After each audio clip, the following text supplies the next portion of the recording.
High, আজকে আমরা ভেসপার theory probably last lecture এটাই। আমরা এরপর অন্য কিছুতে মুভ করব, এমওটিতে মুভ করব। আজকে আমরা অক্টাহেড্রাল জিওমেট্রি ব্যাপারে পড়াশোনা করব। ভালোভাবে বোঝার চেষ্টা করো। স্টেরিং নাম্বার যখন 6 হবে, তখন আমরা কি জিওমেট্রি পাবো? প্রথমে হাইব্রিডাইজেশন হচ্ছে sp3d2, আমরা অক্টাহেড্রাল জিওমেট্রি পাবো।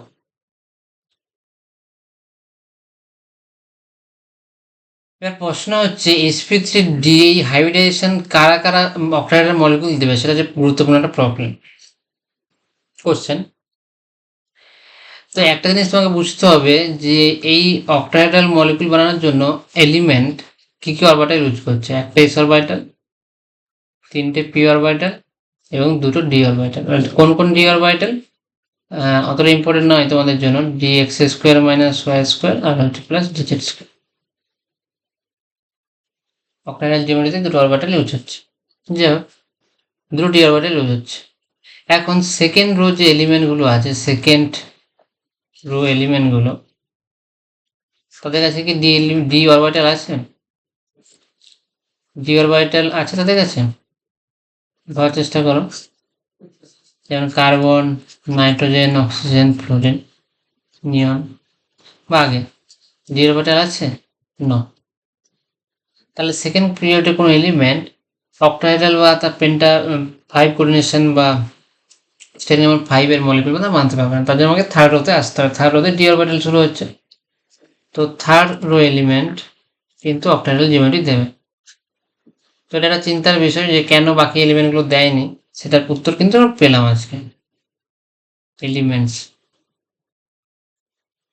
যেমন আমরা আগের দিন দেখেছি PCl5, ফসফরাস দিচ্ছে SF4, বাট নাইট্রোজেন বা অক্সিজেন কিন্তু দিতে পারবে না। তো আজকে আমরা দেখব যে প্রথমে SF6 মলিকুলটা দেখি। SF6 মলিকুলটা কি হচ্ছে। তার নাম্বার অফ সিগমা বন্ড আমরা কি জানি? 6।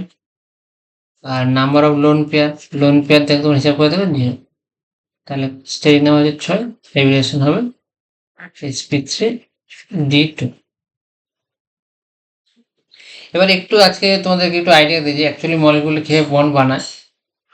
তো সালফার যে অ্যাটম, তার ইলেকট্রন বিন্যাস কত? 3s2 3p4, right.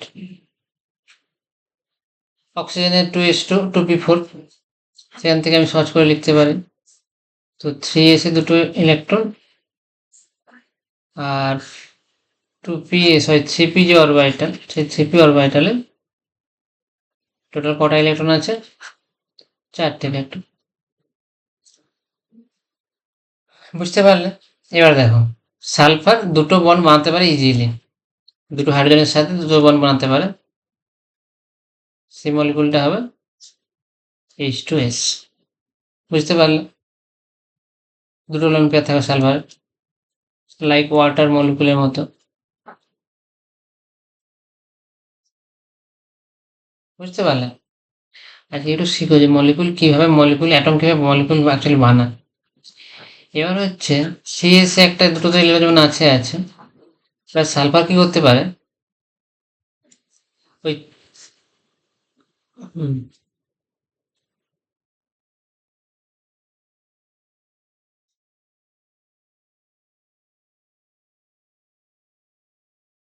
সালফার কি করতে পারে? তার 4টা ইলেকট্রনের মধ্যে একটা ইলেকট্রন সে ডি অরবিটাল ট্রান্সফার করতে পারে। 4th নম্বর ইলেকট্রনটা এখানে ছিল, সেখান থেকে দ্বিতীয় অরবিটালে চলে এলো। তখন কিন্তু সালফার 4টা অ্যাটমের সাথে কিন্তু বন্ড বানাতে পারে। তো 4টা ফ্লোরিন অ্যাটমের সাথে বন্ড বানালো, একটা করে ইলেকট্রন শেয়ারিং এর মাধ্যমে বন্ড বানালো, সেটা হচ্ছে SF4। SF4 মলিকুল আগে আমরা শিখেছি যে এটা সিসো স্ট্রাকচার।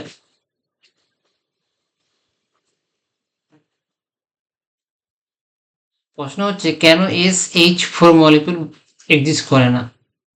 একদম তো হাইড্রোজেনের সাথে বন্ড বানাতে পারে না, কিন্তু SH4 মলিকুল কেন এক্সিস্ট করে না? ওয়াই? এটা ঠিক আছে, তোমাদের এখন বোঝার বয়স নয়, কিন্তু মাথার মধ্যে ভাববে যে কেন SH4 এক্সিস্ট করছে না। তো এইভাবে সালফার 4টা বন্ড বানাচ্ছে। এরপরে সালফার কি করে, এই 3s অরবিটালে যে ইলেকট্রনটা থাকে সেটাকে সে ডি অরবিটালে পাঠাতে পারে।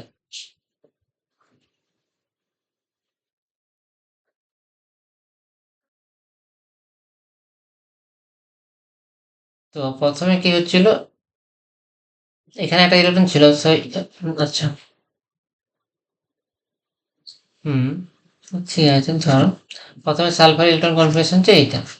তো একটা ইলেকট্রন প্রথমে সে দিতে পাঠাবে, যে এখানে ফাঁকা হবে জায়গাটা, তাহলে 4টা বন্ড বানাতে পারে এখন ম্যাক্সিমাম, 3 থেকে 4টা বানাতে পারে। এবার এখান থেকে আরেকটা ইলেকট্রন সে এবার ডি অরবিটালে পাঠাবে, আনপেয়ার ইলেকট্রন হলে তো সে বন্ড বানাবে একটা, তাহলে এখানেও ফাঁকা হলো।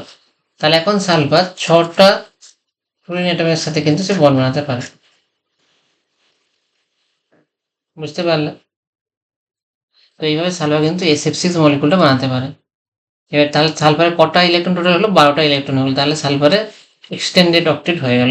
ইতিমধ্যে আগের বারে হয়ে গেছিল, এবারে হলো এক্সটেন্ডেড অক্টেট।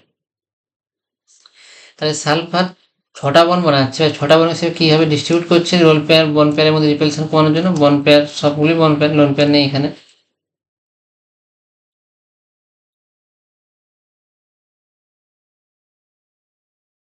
তো সে কি করছে না, এইরকম একটা জিওমেট্রি তৈরি করছে যেখানে প্রত্যেকটা সালফার একটা করে ইলেকট্রন একটা করে ফ্লোরিনের সাথে শেয়ার করে নিচ্ছে। তো এইটা হচ্ছে একটা প্লেন, আর এটা উপরে এটা নিচে, এটাকে বলা হচ্ছে অক্টাহেড্রাল জিওমেট্রি। তো এটা ভাবনার চিন্তার বিষয় যে কেন সালফার হাইড্রোজেনের সাথে SH4 বা SH6 মলিকুল বানায় না। এটা হচ্ছে একটা ভাবনার বিষয়। এটা হচ্ছে বলা হয় অক্টাহেড্রাল জিওমেট্রি। অক্টাহেড্রাল জিওমেট্রি, তো এখানে প্রত্যেকটা বন্ড অ্যাঙ্গেল হচ্ছে 90 ডিগ্রি। দুটো ইকুয়েটরের বন্ডের মধ্যেও 90 ডিগ্রি বন্ড অ্যাঙ্গেল, এবং দুটো অ্যাক্সিয়াল ইকুয়েটরের মধ্যেও হচ্ছে 90 ডিগ্রি, কিন্তু অ্যাক্সিয়াল অ্যাক্সিসের মধ্যে 180 ডিগ্রি, সেটা আমরা জানি। তোমরা যদি বোঝার চেষ্টা করো কিরকম মলিকুলটা অ্যাকচুয়ালি, তাহলে দেখো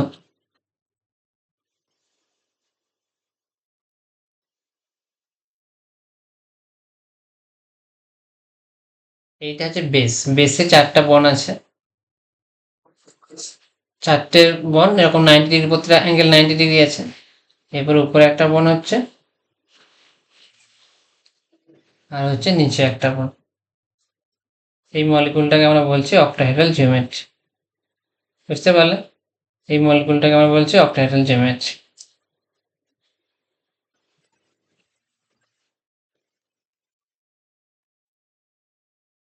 ঠিক আছে, তো এটা হচ্ছে SF6 মলিকুল, এটা হচ্ছে অক্টাহেড্রাল জিওমেট্রি দেবে। তো আমরা দেখি আরো কিছু মলিকুল, যেমন HCF4, এই মলিকুলের হাইব্রিডেশন বের করব।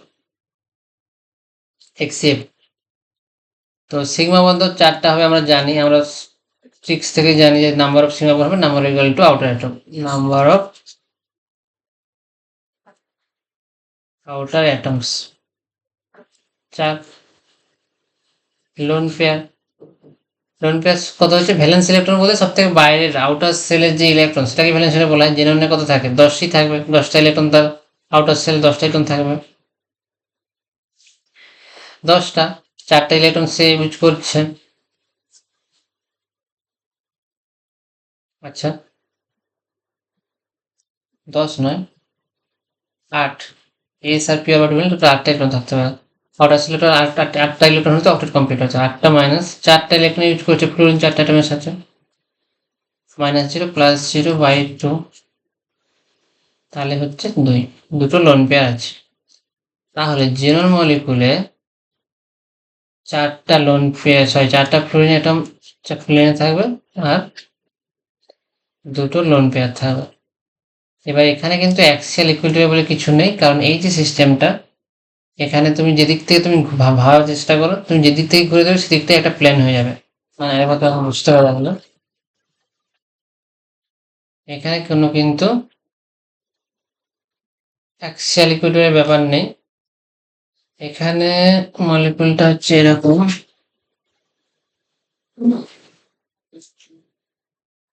এইটা তো মলিকুল, এইটা তো মলিকুল, এটা হচ্ছে অক্টাহেড্রাল মলিকুল।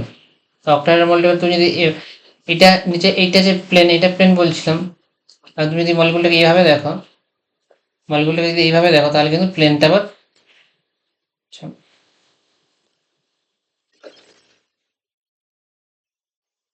তাহলে কিন্তু মানে প্লেনটা কিন্তু আবার এই মানে যেটা আচ্ছা, তাহলে কিন্তু প্লেনটা আবার যে প্লেনটা একটু আগে অ্যাক্সিয়াল ছিল সেটা কিন্তু ইকুয়াটোরিয়াল হয়ে যাচ্ছে। তুমি যেদিক থেকে দেখো সবকটা একই প্লেন, প্রত্যেকটা কিন্তু একই মলিকুল দিচ্ছে। টিউবির ক্ষেত্রে কিন্তু এটা হবে না, তার কারণে এখানে অ্যাক্সিয়াল ইকুয়াটোরিয়াল বলে কিছু হয় না, প্রত্যেকটা বন্ডই হচ্ছে সেম। তাই লোন পেয়ার যে কোনো পজিশনে থাকতে পারে, তাহলে এখানে কি হচ্ছে, লোন পেয়ার যে কোনো পজিশনে থাকতে পারে, শুধু সেকেন্ড লোন পেয়ারটাকে তোমাকে অবশ্যই বিপরীতে রাখতে হবে। সেকেন্ড লোন পেয়ারটাকে তুমি ওকে অবশ্যই অ্যান্টিতে রাখতে হবে। অ্যান্টিতে থাকলে মানে অপোজিটে 180 ডিগ্রি থাকলে রিপালটা সব থেকে কম হবে। আর একটা মলিকুল হচ্ছে BrF5। তাহলে ব্রোমিনের কত হচ্ছে, number of sigma bond equal to 5। আর লোন পেয়ার কত হবে, ব্রোমিনের কত 7 -5/2 মানে একটা লোন পেয়ার আছে। তাহলে কি হবে, ব্রোমিনের লোন পেয়ার কি হয়, যে কোনো একটা পজিশন তুমি রাখতে পারো, দেখতে একই রকম লাগবে।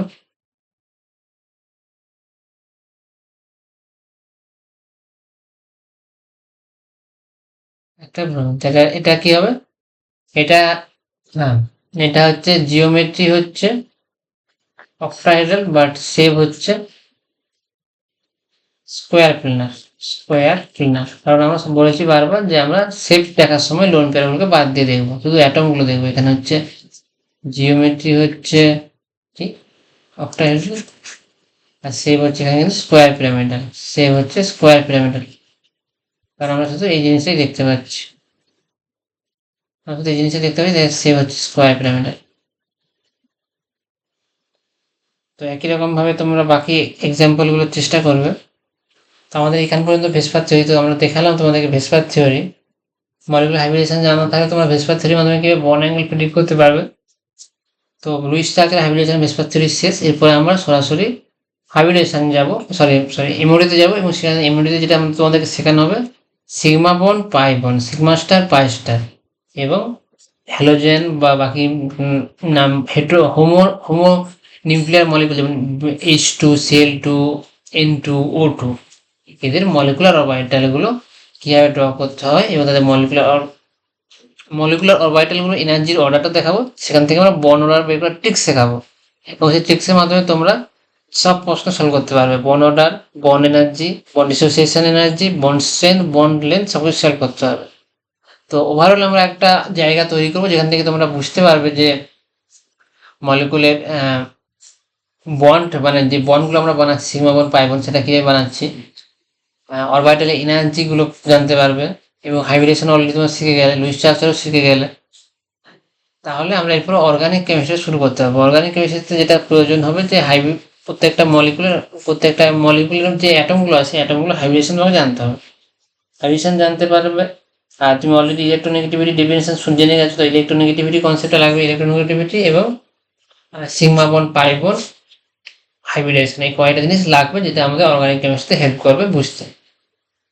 তাহলে আমরা আর কয়েকটা লেকচার, হয়তো 4টে লেকচারের মধ্যে আমরা এমওটি এবং বন্ড অর্ডারের পার্টটা শেষ করবো, তারপরে আমরা হাইড্রোকার্বন তোমাদের অর্গানিক চ্যাপ্টারতে শুরু করবো।